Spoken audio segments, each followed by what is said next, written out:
Selamat malam pemirsa, Breaking News TV One kembali hadir bersama saya Agita Mahlika.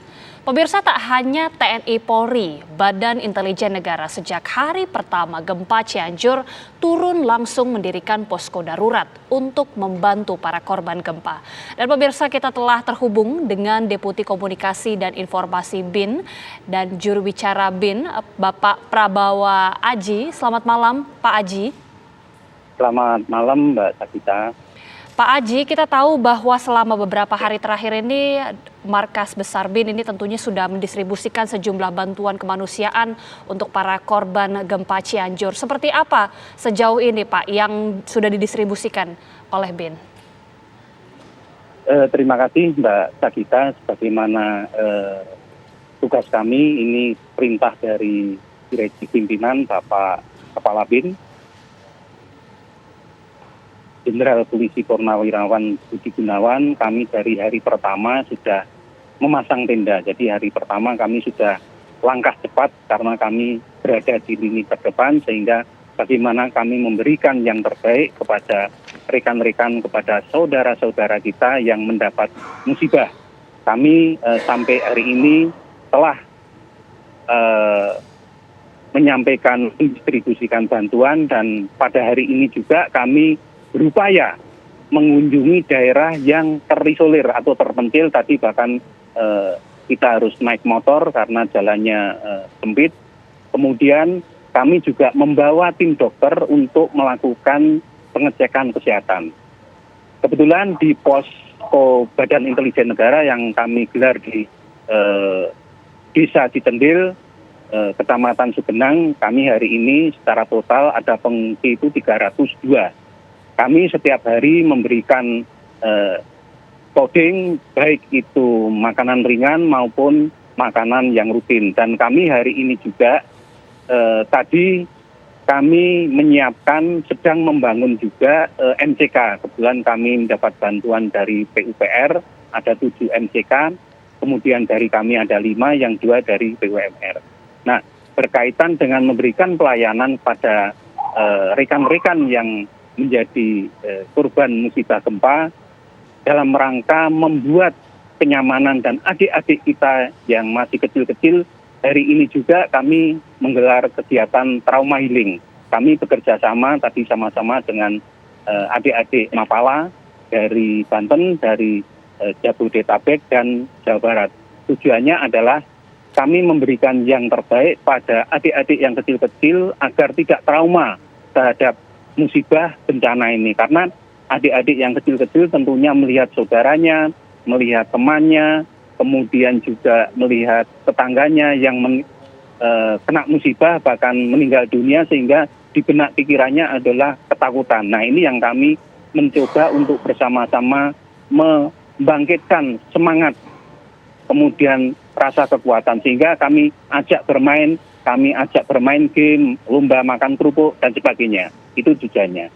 Itu barangkali yang kami sampaikan. Baik, kita tentunya sangat mengapresiasi Pak bantuan yang sudah diberikan, termasuk tadi Bapak sudah menyebutkan ya, ada beberapa daerah yang terisolir ataupun titik yang terisolir yang kemudian dihampiri oleh seluruh tim dan untuk menyerahkan bantuan. Bisa dijabarkan Pak, ini titik di mana saja dan bantuan apa yang kemudian dikerahkan untuk berapa pengungsi yang ada di sana Pak? Bantuan yang kami berikan di RW 1, RT 1, kebetulan ini daerah yang agak turun ya di pinggiran tebing itu. Kami tadi membawa satu tim dokter, satu tim untuk memeriksa. Kemudian kami juga memberikan bantuan makanan siap saji. Kemudian bantuan juga sembako lainnya seperti minyak, goreng, dan sebagainya. Itu tujuannya untuk agar saudara-saudara kita, khususnya di RT 1, RW 1, itu ada sekitar 99 kakak dengan 300 warga. Ini kebetulan secara mandiri mendirikan tenda di pengungsian itu ada di tengah sawah ini. Sehingga kami kunjungi dengan harapan memberikan yang terbaik pada saudara-saudara kita. Kami juga memberikan bantuan sejumlah dana untuk membeli segala peralatan, contohnya membeli tenda, membeli lampu barangkali juga dengan harapan rekan-rekan yang ada di pengungsian, khususnya pengungsian mandiri di RT 1, RW 1 itu paling tidak bisa nyaman. Karena kalau malam sangat dingin dan nyamuk cukup banyak, dan kalau siang itu cukup panas. Memang lokasinya ini ada di tengah sawah, tengah tegalan itu. Itu barangkali yang kami sampaikan. Oke, tadi disebutkan Pak untuk pengungsian secara mandiri karena kita tahu ada beberapa warga yang tidak mengungsi di posko pengungsian namun memang memilih untuk mendirikan tenda mandiri dan tadi disebutkan bahkan masih banyak sekali ya Pak, ada sekitar 300 kakak. Apakah ini nanti untuk hari-hari selanjutnya Pak, bantuan akan didistribusikan setiap harinya atau mungkin dari pihak BIN sendiri akan mungkin membujuk Pak warga ini untuk bisa bergeser ke posko supaya bantuan logistik lebih mudah dialirkan, Pak? Ya, tentunya ada dua hal. Yang pertama, kita berupaya untuk membujuk barangkali para saudara-saudara kita yang ada di tenda mandiri itu berkenan bergabung dengan posko-posko yang disediakan oleh pemerintah.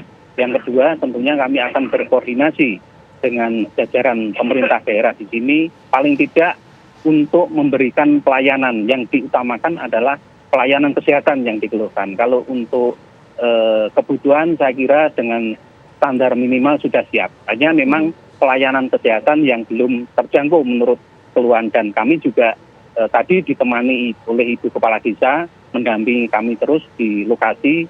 Sebagaimana disampaikan Ibu Kepala Desa juga membutuhkan kesehatan, peralatan kesehatan, obat-obatan dan sebagainya. Terima kasih. Masih adakah warga yang saat ini berada di daerah isolir itu mungkin tengah mendapatkan perawatan, mungkin karena kondisi yang terluka, Pak? Jika ada pun bagaimana penanganan medis di sana, Pak? Apakah sudah memadai, Pak? Untuk yang kami kunjungi kebetulan tadi tidak ada yang terluka, hanya memang sakit-sakit ringan seperti flu karena kemungkinan ya dampak dari karena di tempat pengungsian kalau malam sangat dingin, kalau siang cukup panas karena letaknya kan ada di tengah persawahan nih. Untuk yang luka berat memang sudah dievakuasi ke rumah sakit.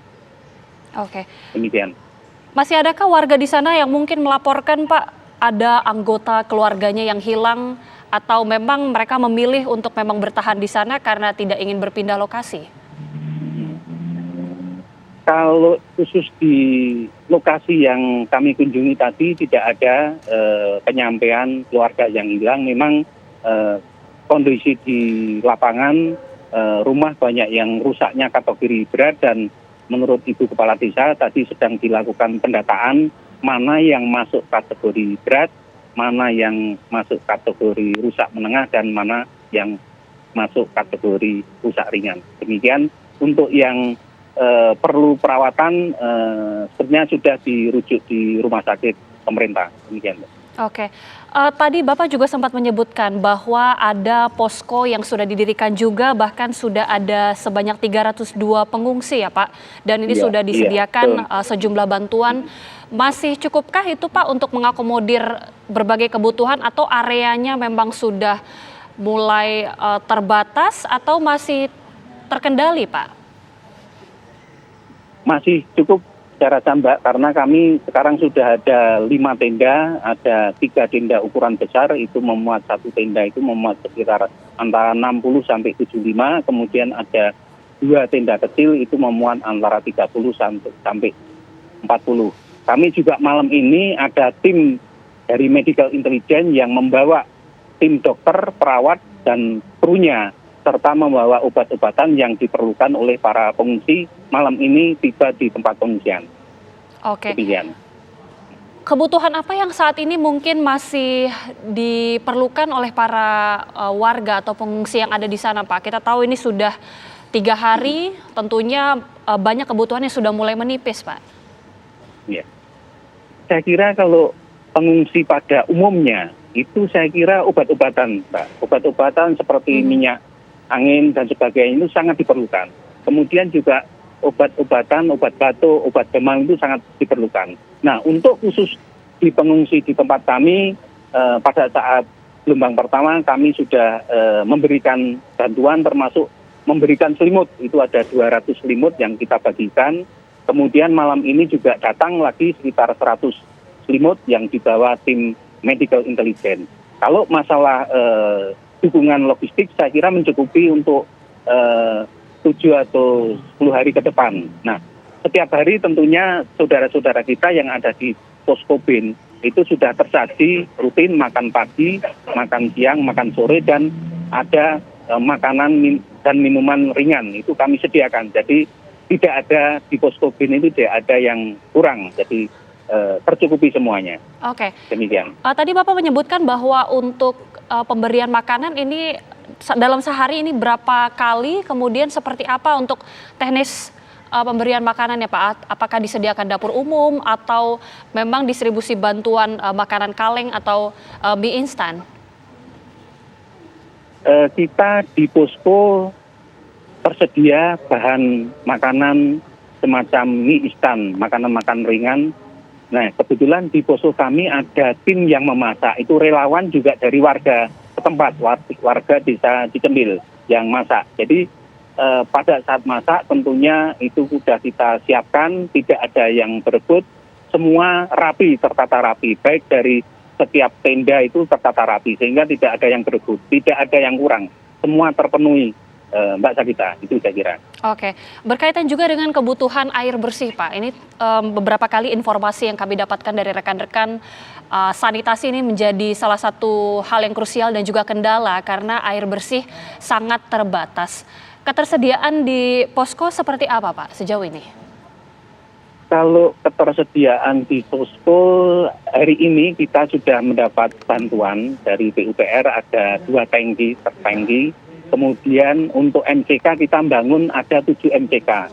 Dari BIN sendiri sedang membangun 5 MCK dan bantuan dari PUPR itu ada 2 MCK. Tujuannya adalah untuk memberikan pelayanan kepada saudara-saudara kita, baik yang ingin ke belakang maupun baik yang ingin mengambil air wudhu untuk melaksanakan ibadah. Demikian. Oke, kemudian juga Pak, tadi kan Bapak sempat menyebutkan ada aktivitas yang sudah mulai dilakukan di posko pengungsian, termasuk juga kegiatan trauma healing yang dilakukan untuk para anak-anak atau pengungsi yang ada di sana. Bisa digambarkan Pak, seperti apa situasi kebatinan mungkin para pengungsi yang ada di sana saat ini? Terima kasih, saya kira suasana kebatinan kami selalu berinteraksi, kami selalu bergabung dengan mereka. Low profile artinya menyadari bahwa ini sebuah musibah, namun mereka semua tetap semangat. Bahkan anak-anak kita ajak semua, kita ajak bermain, kita ajak bercanda, kita ajak lomba, makan kerupuk. Nah, rencananya besok kami juga akan melakukan trauma healing lagi dengan mendatangkan guru taman kanak, karena tujuannya untuk agar anak-anak itu mempunyai tadi strong kekuatan mental menghadapi musibah ini.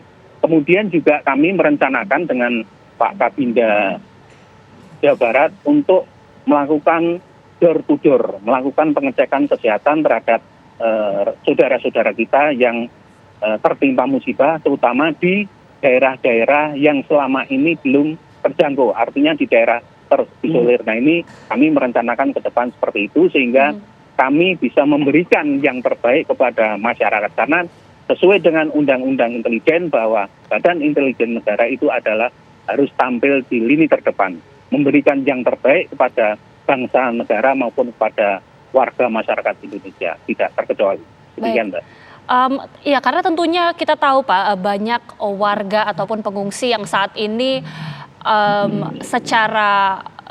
secara mental ini juga sudah mungkin resah dan mungkin tidak banyak atau mungkin banyak ya Pak yang para dari pengungsi ini ingin pulang ke rumah dan juga ingin segera kembali ke hunian mereka meskipun saat ini tentunya sudah tidak baik lagi.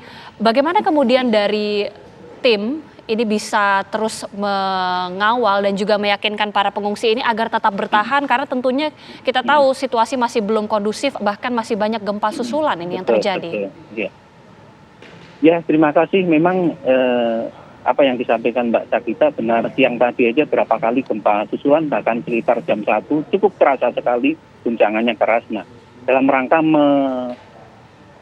memberikan yang terbaik kepada para saudara kita pengungsi, kami selalu berinteraksi dengan mereka-mereka. Jadi memang kalau siang ada yang bapak-bapak untuk pulang ke rumahnya untuk melihat kondisi rumah, melihat barangkali ada peliharaannya mungkin ayam atau dan sebagainya. Tapi kalau malam kembali lagi di posko, Mbak. Jadi kita selalu berinteraksi sama mereka.